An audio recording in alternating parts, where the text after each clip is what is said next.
মমতা বন্দ্যোপাধ্যায়কে পরিষ্কার চ্যালেঞ্জ দিচ্ছি, যা যা আজকে বলেছেন করে দেখুন।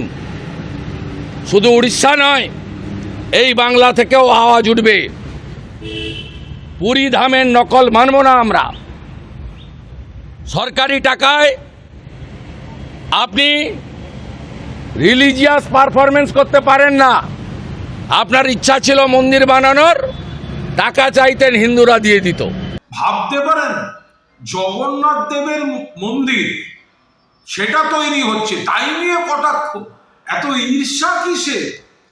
দীঘা একদিকে সমুদ্র, পাশে জগন্নাথ দেবের মন্দির, জগন্নাথ ধাম তৈরি হচ্ছে। কত মানুষ আসবেন, পুজো করবেন, আলাদা একটা তীর্থক্ষেত্র। সারা পৃথিবীর বুকে পশ্চিমবঙ্গের যে আকর্ষণ, তাতে নতুন মুকুটের নতুন পালক যোগ হবে দীঘার জগন্নাথ ধাম। এত ঈর্ষা কিসে? এ রাজ্যে ধর্ম যার যার, পশ্চিমবঙ্গ সবার, সব ধর্মের জন্য উপাসনা ইত্যাদি মমতা বন্দ্যোপাধ্যায় ব্যবস্থা করে দিয়েছেন।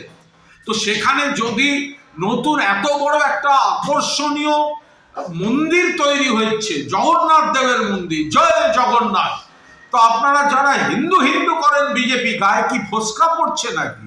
এখানে মুসলিম সম্প্রদায়ের যেগুলো দরকার মমতা বন্দ্যোপাধ্যায় করে দেন, খ্রিস্টানদের করে দেন, শিখদের করে দেন, সব ধর্মের করে দেন, হিন্দুদেরও করে দেন, এবং একটা আলাদা আকর্ষণের কেন্দ্রবিন্দু হচ্ছে।